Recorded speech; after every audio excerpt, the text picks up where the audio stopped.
తాకట్లో ఉన్న మీ బంగారాన్ని విడిపించి ఆ రోజు ఆన్లైన్ రేటుకి కొంటాం. Sharma gold company. నమస్కారం, సుమన్ టీవీకి స్వాగతం. ముందుగా సుమన్ టీవీ ప్రేక్షకులకు శ్రీ విశ్వావసునామ ఉగాది శుభాకాంక్షలు. ఈ విశ్వావసునామ సంవత్సరం ద్వాదశ రాశుల వారికి ఎలా ఉండబోతుంది, ఏ రాశుల వారికి ఎటువంటి శుభ అశుభ ఫలితాలు ఇవ్వబోతున్నాయి, గ్రహ సంచారాలు ఎలా ఉన్నాయి, అలాగే ఎటువంటి పరిహారాలను పాటించుకోవాలి, ఈ విషయాన్ని తెలియజేసేందుకు మనతో పాటు ఉన్నారు ప్రముఖ జ్యోతిష్య రత్న జ్యోతిష చక్ర వైభవ నిపుణ డాక్టర్ రాల్పల్లి రవికుమార్ గారు. గురుగారు నమస్కారం. నమస్కారం. గురుగారు, కొత్త సంవత్సరంలోకి ఎంటర్ అయిపోతున్నాం. మరి కొత్త సంవత్సరం ఎలా ఉండబోతుంది ద్వాదశ రాశుల వారికి అని తెలుసుకునే ముందు గ్రహాల సంచారం ఎలా ఉంది, ముఖ్యంగా 4 గ్రహాలు మనకి ప్రతి సంవత్సరం మారేది, ఈ 4 గ్రహాల సంచారం ఎలా ఉంది, ఎలాంటి ఫలితాలు ఇస్తున్నాయి? శరదిందు సమాకారే పరబ్రహ్మ స్వరూపిణి వాసరాపీఠ నిలయ సరస్వతి నమస్తుతే. సుమన్ టీవీ ప్రేక్షకులకి నూతన సంవత్సర ఉగాది శుభాకాంక్షలు.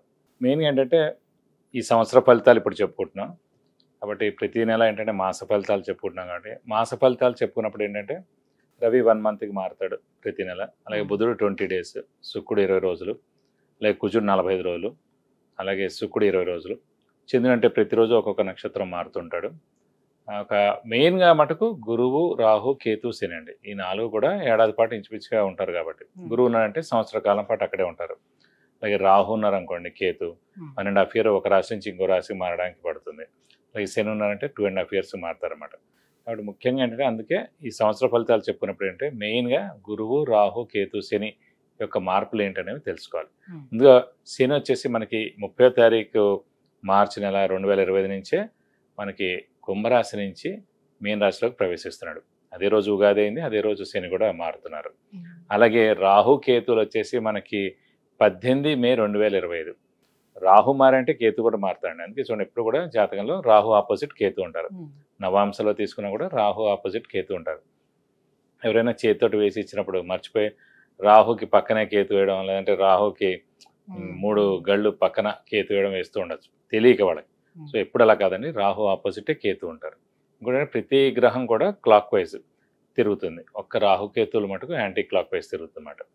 కాబట్టి రాహుకేతువులు మటుకు ఏనార్థం ఒక రాశి నుంచి ఇంకో రాశి మారుతారు. అతనేమో 18 మే 2025 నుంచి ముఖ్యంగా రాహు వచ్చేసి మనకి కుంభరాశిలోకి వస్తాడు, అలాగే కేతు వచ్చేసి మనకి సింహరాశిలోకి వస్తారు. వీళ్ళిద్దరు కూడా ఏనార్థం పీరియడ్ అక్కడి నుంచి ఉంటారు 18th మే నుంచి. నెక్స్ట్ వచ్చేసి మన గురువు, ముఖ్యంగా ఏంటంటే గురువే ఇంపార్టెంట్. అందరూ అనుకుంటారు గురువు మార్పు మళ్ళీ వస్తుంది.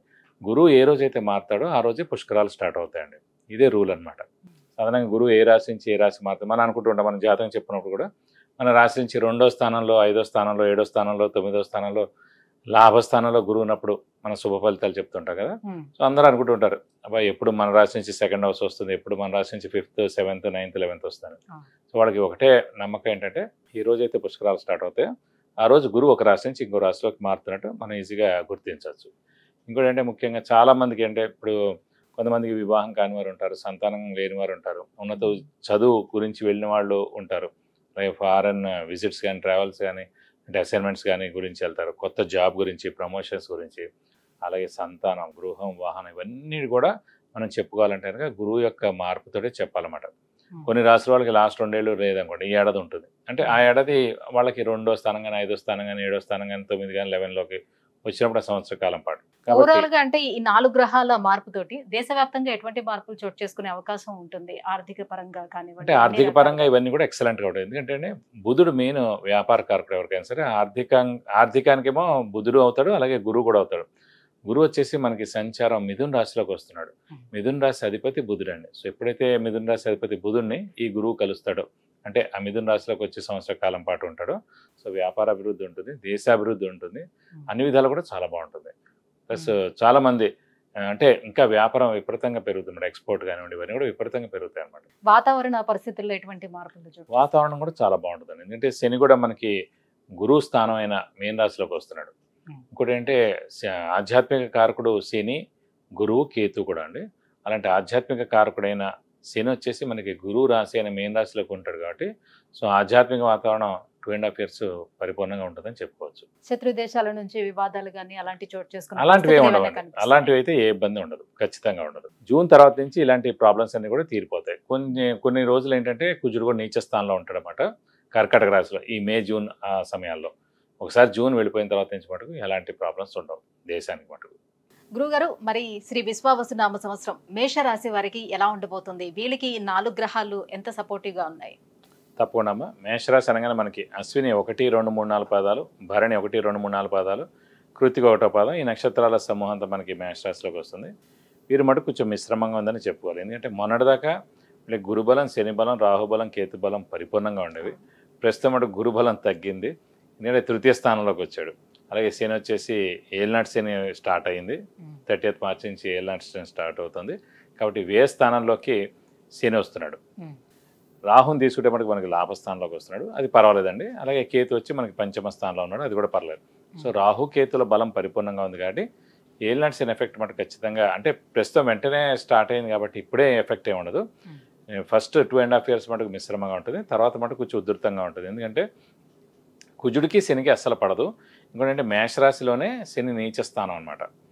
సో కాబట్టి ఆ సెకండ్ ఫేజ్ ఎప్పుడైతే వస్తుందో అప్పుడు శని నీచ స్థానంలో అక్కడ ఉంటాడు కాబట్టి మేషరాశి వారికి అప్పుడు కొంచెం ప్రాబ్లమ్స్ ఎక్కువగా ఉంటాయి. ఇప్పుడు మటుకు ఈ 2.5 years మిశ్రమంగా ఉంటుందని అనుకోవచ్చు.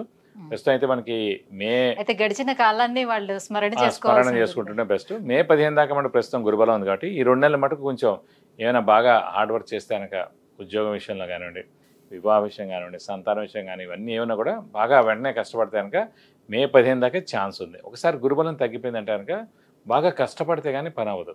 ఇప్పుడు వెంటనే అవ్వడానికిను ఒక 6 నెలలు ఏడాది తర్వాత అవ్వడానికి చాలా తేడా ఉంటుంది. సో గురుబలం ఎప్పుడైతే ఉందో లాస్ట్ ఇదంతా కూడా ప్రతి మాస ఫలితంలో చెప్పుకుంటూ వచ్చేవాళ్ళం మేషరాశి వాళ్ళకి. గురుబలం ఉంది, శని బలం ఉంది, రాహు బలం ఉంది, కేతు బలం ఉంది. కాబట్టి ఏంటంటే వాళ్ళు అంటే వెంటనే వాళ్ళు కనుక పని స్టార్ట్ చేసినా, హార్డ్ వర్క్ చేసినా తప్పకుండా వాళ్ళకి పనులన్నీ జరిగి ఉండేవి. కొంతమంది మ్యాక్సిమం చాలామందికి జరుగుతూ ఉంటాయి, కానీ కొంతమంది బద్దకించేవాళ్ళు, తర్వాత చూద్దాం అనేవాళ్ళు, మనకేం ప్రాబ్లం లేదు మనకి ఆటోమేటిక్గా జరుగుతుంది అనుకునే అలాంటి వాళ్ళకి మటుకు గురుబలం మటుకు కొంచెం ఇబ్బంది పెడుతుందన్నమాట. అది డిలే అవుతుందండి. ఏదైనా సరే ఏది జరగక మాందండి, ఖచ్చితంగా అన్నీ జరుగుతాయి. కానీ ఏంటంటే మనస్ఫూర్తిగా చేసింది ఏంటంటే డిలే లేకుండా ఉంటుంది. మనస్ఫూర్తిగా చేసింది నేను, మంచి సమయంలో చేసింది నేను, దైవబలం దైవానుగ్రహం ఉన్న సమయంలో మనం చేసే పని ఏదైనా సరే తప్పకుండా సత్ఫలితాలను ఇస్తుంది అన్నమాట. గురుగారు, గురుబలం ఉంది అని అంటున్నారు కదా, ఎంతవరకు తక్కువ ఉంటుంది? ఎందుకంటే 3వ స్థానంలో ఉన్నటువంటి గురువు ఎటువంటి ఫలితాలను ఇస్తాడు? వాళ్ళకి ద్వితీయ స్థానంలో ఉన్నంతసేపు గురువు సత్ఫలితాలను ఇచ్చాడని. తృతీయం ఎప్పుడైతే వెళ్ళిపోయిందో, తృతీయ స్థానం అంటే జనాల సహాయ సహకారాలు, అలాగే గోల్డ్ స్థానం, అలాగే మనకన్నా చిన్న బ్రదర్స్ కానీ సిస్టర్స్ కానీ ఏముందో అది తమ్ముడు స్థానం కానీ సోదరి స్థానం కానీ, సో వాళ్ళకి చాలా బాగుంటుంది.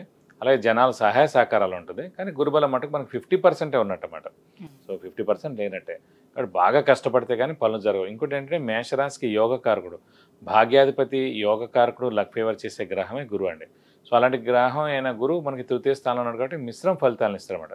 సో గురుబలం మటుకు మిశ్రమంగా ఉందని మనం అనుకోవాలి. ఆరోగ్యమే మహాభాగ్యం అంటారు. మరి ఆరోగ్య పరిస్థితి ఎలా ఉంటుంది? అంటే ప్రస్తుతం అయితే ఆరోగ్యం బాగానే ఉంటుందని, ఎందుకంటే ఏలినాటి శని మొన్నే అంటే ఇప్పుడు 30th మార్చి నుంచే స్టార్ట్ అవుతుంది కాబట్టి వెంటనే ఎఫెక్ట్ దానిది ఏమి ఉండదు.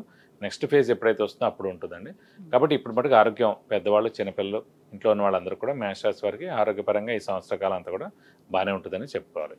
సో ఏలినాటి శని ఇప్పుడే ప్రారంభం అవుతుంది, మరి స్థానచలనం కూడా ఉంటుందా వీళ్ళకి? ఇప్పుడే స్టార్ట్ అవుతుందా? ఈ విషయంలో కూడా స్థానచలనం తప్పకుండా ఉంటుందండి. ఒకసారి ఏలినాటి శని స్టార్ట్ అయిందంటే తప్పకుండా స్థానచలనం ఉంటుంది. అది ఇల్లు మార్పు కానీ, ఉద్యోగ మార్పు కానీ, ట్రాన్స్ఫర్ అవ్వడం కానీ, లేదంటే వేరే ఊరికి వెళ్ళడం కానీ, లేదంటే ఫారెన్కి మొత్తానికి షిఫ్ట్ అయిపోవడం కానీ, ఫారెన్లో జాబ్ రావడం కానీ, ఇలాంటివన్నీ కూడా అవకాశం ఉంది. కాబట్టి ఫారెన్ ఎవరైతే వెళ్ళాలనుకుంటున్నారో ఇది సరైన సమయం అనమాట.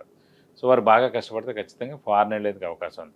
అలాగే ఉన్నత చదువు గురించి ఎవరైనా విద్యార్థులు ఎవరైతే ఉన్నారో ఉన్నత చదువు గురించి ట్రై చేస్తే వాళ్ళు కూడా తప్పకుండా ఫారెన్ వెళ్ళేందుకు అవకాశాలు ఎక్కువగా ఉన్నాయి. మరి ఎటువంటి పరిహారాలను పాటించాలంటారు ఏలినాటి శని కోసం, గురు బలం కోసం ఎలాంటి పరిహారాలు? ప్రస్తుతం ఏంటంటే గురువు పర్వాలేదని తృతీయ స్థానంలో ఉన్నా కూడా శనికి మటుకు తప్పకుండా పరిహారాలు చేసుకుంటే మంచిది ఇప్పటి నుంచి. ఎందుకంటే మేషరాశికి అధిపతి కుజుడు అండి, శనికి కుజుడికి అస్సలు పడదన్నమాట. కాబట్టి మనం ముందు నుంచే అలర్ట్ అవుతే కనుక మంచిది. కాబట్టి ప్రతి శనివారం మన చేతిలో ఉన్నది విద్య అది ఒకటే అన్నమాట. ప్రతి శనివారం ఉపవాసం అనేది ఉండడం చాలా మంచిది. సైంటిస్టులు చెప్తున్నారు, డాక్టర్స్ చెప్తున్నారు, అందరూ చెప్తారు ఉపవాసం ఉంటే కనుక చాలా మంచిదని.